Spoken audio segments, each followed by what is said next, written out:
everybody, and welcome back to Rick and Morty May, the show where every other day this May, it's every other day, by the way, I will be going over, and reviewing one of my favorite episodes of Rick and Morty.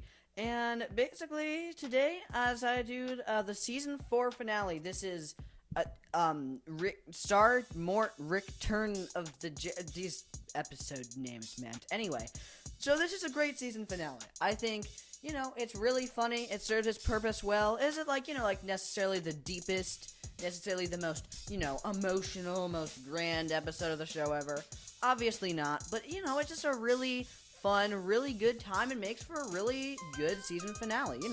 It's a fairly lighthearted episode overall. I mean, I feel like it sort of alludes to a little bit of darker stuff with the whole, bird person thing. It has a little bit of a dark undertone, and the ending is dark, which I'll get to, but overall, it's a pretty, fairly lighthearted, pretty goofy episode, and I really like it. All the clone Beth stuff is really interesting, where, she doesn't realize that she's a clone. It's very interesting. Again, I think that in Season 3, when they tackled that, it was really interesting. But here, they reveal it just at the very beginning of the episode, where we realize that there is actually a Space Beth, Clone Beth, whatever you want to call it. And basically how that ties into the ending, which I'll talk about, because the ending is the best part of this episode, in my opinion. But yeah, the two Beths is really funny. I think that they make a great team. I think that Clone Beth in this is sort of a cool arc with, her, wanting to be, a savior and stuff of, the universe or whatever, but realizing that she can't really do that. And also the whole thing with, we don't really know who's the clone. One of them could be the clone, but we don't really know who. And so basically, everybody sort of has a little arc in this episode. Obviously the most obvious, Morty and Summer working together, the whole invisibility cloak thing, was the invisibility belt, I think that they call it. And, that's really funny. They literally outright admit, hey, we learned to work together as siblings. It's, our arc or whatever. So, they're sort of self-aware. And then there's Jerri's arc. Gosh, I think his arc is, wanting to feel, more, useful and stuff. And he keeps making these, puppets that, they've been bringing to, therapy or whatever. It's pretty funny, actually.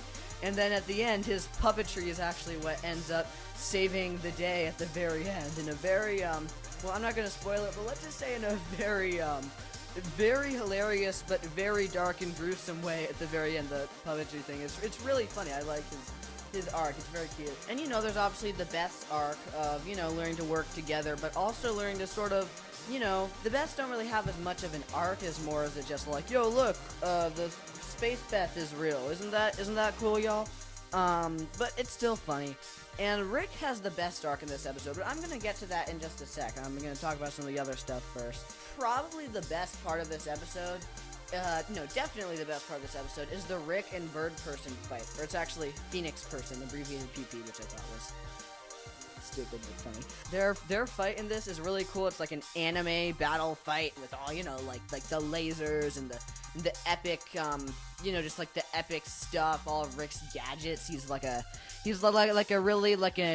edgy Inspector Gadget, basically. Yeah, his fight with Bird Person is absolutely awesome. It's just as dramatic as it should be. It sort of brings back the characters of Tammy and Bird Person from one of the show's absolute best episodes, which is the season 2 finale, which I will talk about later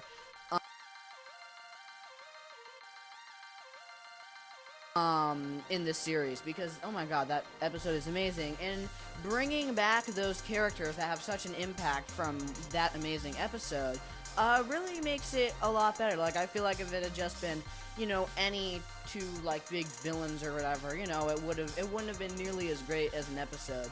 But since it's these characters that have made such an impact from one of the show's best episodes ever, super dramatic, really well thought out episode in season 2, because of that, it has a lot more of an impact. And watching Rick fight Bird Person, his friend, is obviously way more dramatic, way more intense than if it was just some random sci-fi dude.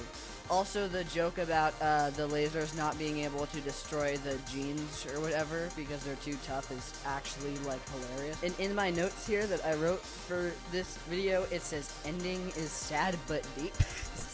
Which, yeah, I mean, is true, I guess. This ending is so great. I just want to talk about it for a sec.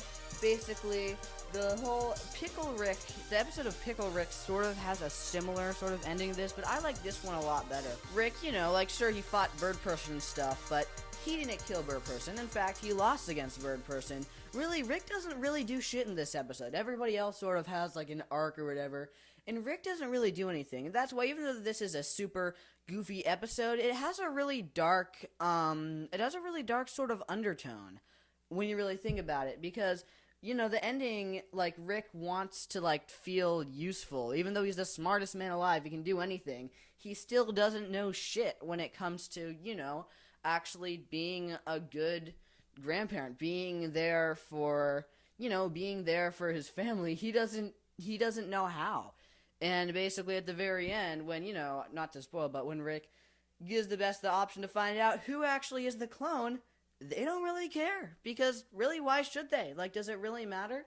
And as I said, like, the fact that he feels like he needs that is